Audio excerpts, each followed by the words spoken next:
Bolehkah bersedekah dengan harapan Allah akan mengganti dengan kebaikan di dunia? Boleh, nggak ada masalah. Bolehkah saya beribadah berharap balasan dari Allah? Boleh. Kenapa tidak? Namanya bertawassul dengan amal soleh. Boleh saja. Ya, kita sudah tahu kisah 3 orang di gua kan, yang terkurung, kemudian akhirnya mereka menyebutkan masing-masing amal solehnya. Berharap keluar dari gua, boleh saja, nggak ada masalah. Gitu kan? Dan juga boleh kita beribadah kepada Allah. Justru itu poinnya. Kita berharap mendapatkan apa yang Allah janji. Misal kita sholat berjamaah berharap dapat 25 kali lipat, berharap dapat 27 derajat, gitu kan? Yang kata Ibnu Abbas 1 derajat dengan derajat yang selebihnya di atasnya adalah jaraknya 500 tahun. Bolehkah saya sholat untuk mendapatkan itu? Boleh, justru itu targetnya. Bolehkah saya bersedekah karena niat agar Allah ganti? Boleh, karena memang begitu. Allah mengatakan dalam Al-Quran, wa ma anfaqtum min syai'in fahuwa yukhlifu. Apa yang kalian infakkan pasti Allah akan ganti, janji Allah. Boleh kita buktikan janji Allah, nggak ada masalah, gitu kan? Sholat malam berharap doa saya diterima, boleh, karena itu janji Allah Subhanahu Wa Taala, jadi nggak ada masalah. Apakah itu benar pada masa pemerintahan Utsman juga banyak terjadi korupsi dan nepotisme? Ini sudah kita sebutkan tadi kan di akhir pertemuan. Semua syubhat tadi itu panjang lebar semua berhubungan dengan isu itu dan itu tidak benar semuanya. Itu semua tidak benar. Ya. Saya membaca atau mendengarkan kajian sirah seperti ini, saya hanya bisa terheran-heran, ingin rasanya bisa berinfak seperti salafus soleh, tapi apa bisa? Bagaimana seorang istri menginfakkan harta? Apa harus selalu seizin suami? Dan bila kita mengorbankan baik harta tenaga untuk Islam ini, bagaimana cara menjaga keikhlasan seperti Utsman bin Affan menjaga keikhlasannya radhiyallahu anhu? Baik, jazakallahu khair. Ini saya berharap ya, ikhwan dan akhwat kalau bertanya, menyebutkan nama Nabi SAW, salawat pada Nabi SAW, menyebutkan nama sahabat, bilang radhiyallahu anhu ya, atau anhum ajma'in. Ini penting. Baik, di sini dikatakan kalau Anda tanya apa bisa, saya jawab sangat bisa, gitu kan? Dan caranya mulai dulu. Oh saya Ustaz pendapatan jual kue tiap hari cuma dapat 50 ribu. Bisakah saya berinfak? Bisa kalau mau, infak saja. Coba infakkan, gitu kan? Kata para ulama, hadis Bukhari yang menjelaskan ada 2 orang di zaman Bani Israel yang pernah masing-masing punya kebun dan musim peceklik, lagi panas, nunggu hujan dari langit. Kemudian temannya yang satu lagi nunggu hujan, tiba-tiba melihat ada awan lewat, kemudian dia dengar suara. Dari awan itu ada suara mengatakan, turunkanlah hujan di kebunnya fulan. Kebun temannya dia di sebelah. Lalu kemudian dia ikutin, ternyata hujan tersebut ada di atas kebun temannya, lalu turun hujan lebat. Lalu kemudian dia pun tanya temannya, apa yang kau lakukan? Tadi saya dengar ada suara di awan mengatakan turunkan hujan di kebunnya fulan, kebunmu. Dan hujan ini turun. Kata temannya apa? Ini rahasianya. Dia bilang hasil kebun ini saya bagi 3. Hasil kebun ini saya bagi 3. Jadi keuntungannya dibagi 3 sama dia. Sepertiga saya infakkan langsung di jalan Allah. Ada keuntungan 100 ribu, 35 ribu, 33 ribu sudah dikeluarin jalan Allah. Sepertiganya saya kembalikan sebagai modal, sepertiganya saya pakai untuk kebutuhan rumah tangga saya. Jadi iman dibagi semua, karena untuk keluarga pun itu adalah sedekah, adalah ibadah kepada Allah SWT. Jadi mulai saja, saya punya 20 ribu, baik infakkan berapa yang Anda mampu. Tapi mulai berinfak, kan? mulai memberi. Dan kalau perlu target setiap hari ada yang dijadikan sebagai orang atau dicari orang yang bisa menerima infak itu. Abdullah bin Umar radhiyallahu anhu itu adalah salah satu ciri beliau. Kalau beliau tidak menemukan ada satu orang yang datang minta kepada beliau, beliau keluar mencari untuk memberi kepada orang fakir miskin. Jadi memang harus begitu. Coba mulailah dengan sesuatu yang baik. Gitu.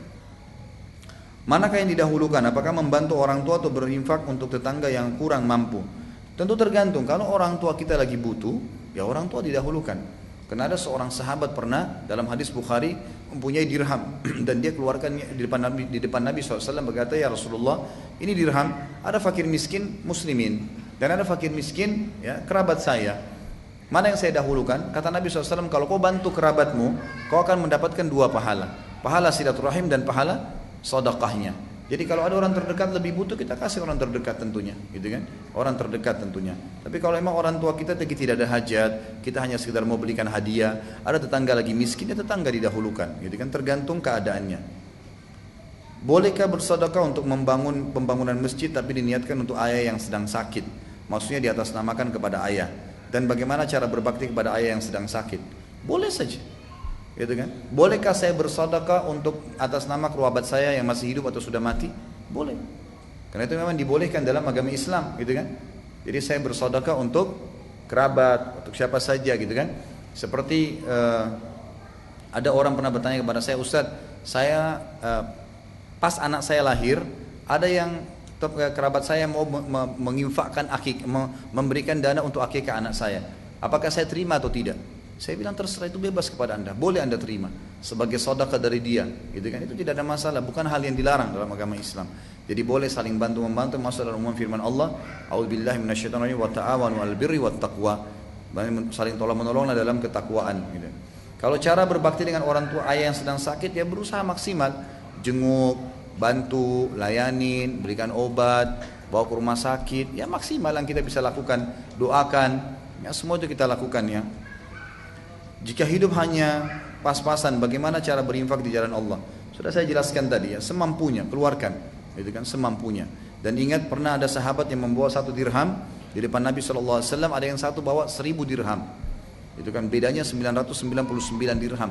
Lalu kata Nabi SAW, 1 dirham mengalahkan 1000 dirham. Para sahabat berkata, ya Rasulullah, gimana caranya? Gimana cara hitung-hitungannya tuh? Jelas-jelas 1 dirham lawan 1000. Kata Nabi SAW, yang 1 dirham ini, yang berinfak 1 dirham, tidak punya kecuali itu. Jadi Allah menghitung dia mengeluarkan seluruh hartanya. Sedangkan yang berinfak 1000 dirham punya sekian banyak ribu dirham. Banyak yang lain, jadi kecil bagi dia. Jadi kalau antum punya cuma 100.000 rupiah, antum infakkan 100.000 itu sangat berharga buat antum. Itu Allah nilai besar sekali. Dibandingkan ada orang yang mengeluarkan 100.000, tapi dia punya uang ratusan juta, kecil bagi dia itu. Maka Allah juga maha adil menghitung ya kadar keikhlasan seseorang. Bagaimana infak bagi wanita yang hanya ibu rumah tangga? Apakah nafkah hanya terbatas pada materi? Tentu saja tidak, infak saja. Tapi memang ada tadi pertanyaan yang belum saya jawab. Kalau ibu-ibu diberikan nafkah oleh suaminya, harta itu dari suami, kemudian misalnya tiap bulan 3 juta ya buat belanja di rumah ya. Kemudian ibu ada lebih, lalu ibu nabung, itu berarti masih terhitung uangnya suami walaupun dikasih. Kalau mau infak izin saja, adabnya begitu.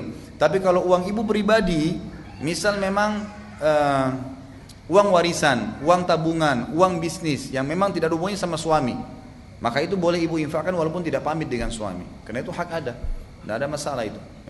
Jadi berinfaklah dan berinfak semampunya. Kalau tidak bisa dengan uang, dengan materi, bisa dengan yang lain, tidak ada masalah. Pakaian, bukankah tadi ada riwayat sahabiat ya gitu, yang bagaimana mereka mengumpulkan ada cincin, ada kalung, ada ini, ada itu macam-macam ya. Ada yang pernah berinfak dengan kain-kain apa saja mereka berinfak. Ada yang tadi membawa makanan, kurma, ya itu juga semua termasuk infak di jalan Allah Subhanahu wa taala. Infak sedekah yang ideal itu berapa persen dari kekayaan yang dimiliki? Ya tadi saya kasih contoh, kalau anda mau maksimal bisa 1/3-nya, seperti hadis tadi orang Bani Israel yang 2 kebunnya bersebelahan. Kalau para ulama mengatakan kalau mau infak lebih besar maka itu lebih baik, nggak ada masalah. Tapi memang Allah SWT mengatakan wala tusrifu, gitu kan? Wa kana baina dzalika qawama. Allah mengatakan dalam ayat yang lain. Jadi orang-orang yang berinfak itu tidak berlebih-lebihan. Ya, tidak berlebih-lebihan. Artinya memang dia berinfak dan dia tahu juga ada sesuatu yang dia bisa gunakan untuk kebutuhannya. Jadi Allah mengatakan dan wa kana baina dzalika qawama. Ada di antara berinfak dan diantara juga menahan diri, mereka tengah-tengah di situ, ya, berada di tengah-tengah. Itu yang dimaksud.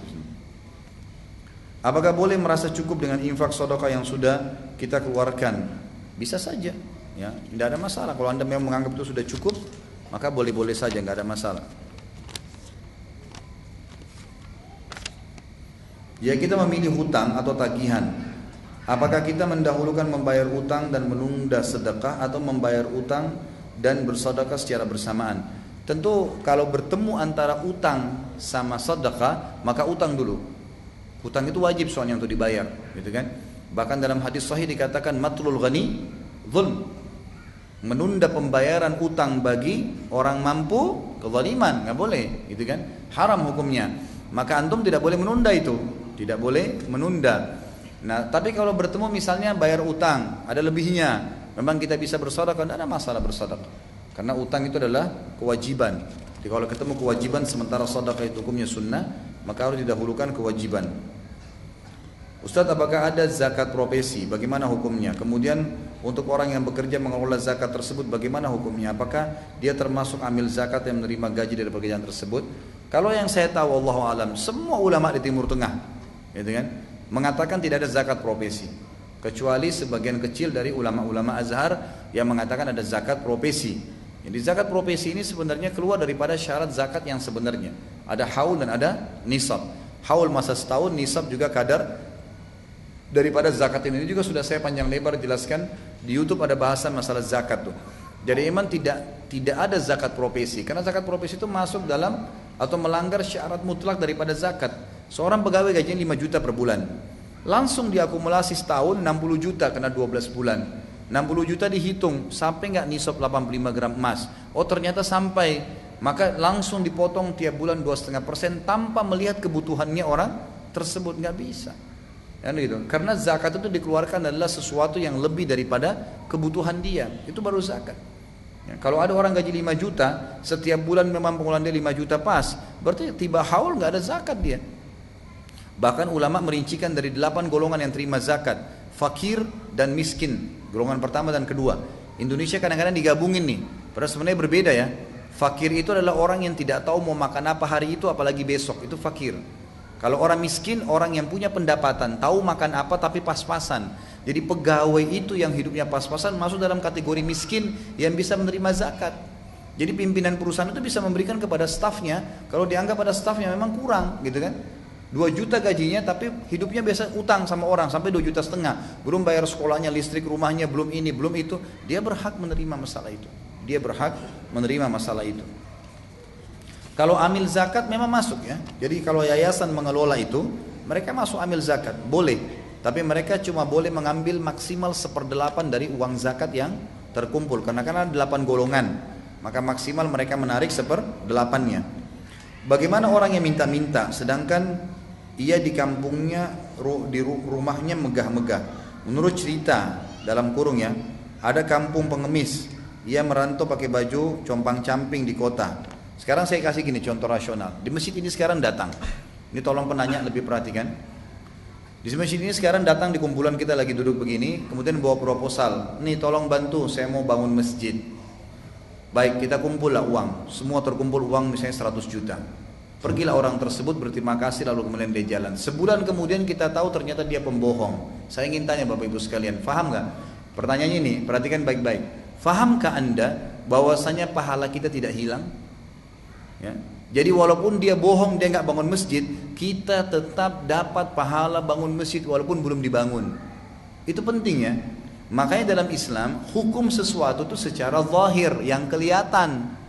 Yang kelihatan orang ini sholat, oh ya saya tahu dia sholat. Yang saya tahu dia muslim, ya sudah dia muslim. Kecuali lagi ada indikasi lain, dia murtad, nah itu lain lagi. Tapi kita disuruh hukum secara zahir. Ingkar mungkar pun meluruskan orang yang salah secara zahir. Kita tidak punya kewajiban dalam Islam keluar dari masjid habis sholat duhur pegang tangan orang, kamu udah sholat belum?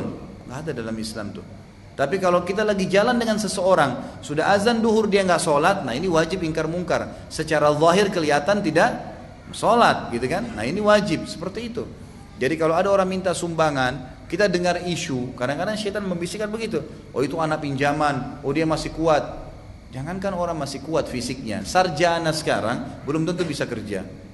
Apalagi orang itu, mana kita tahu, kesian, mungkin memang dia butuh bantuan gitu kan, mungkin dia memang butuh bantuan.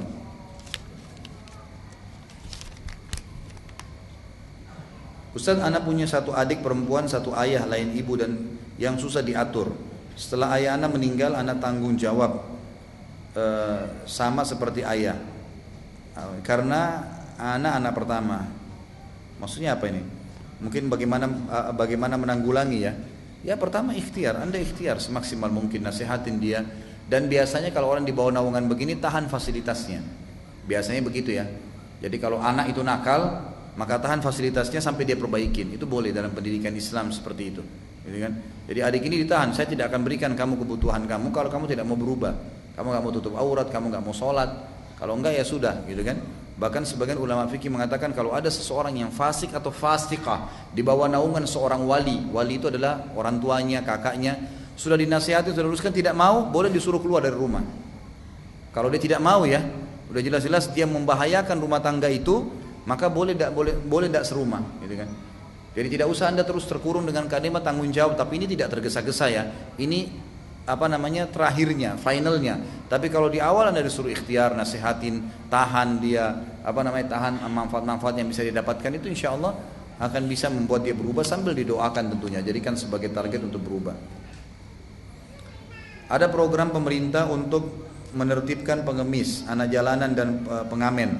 Tapi suatu saat salah satu mereka datang kepada kita di perempatan persimpangan jalan, tempat makan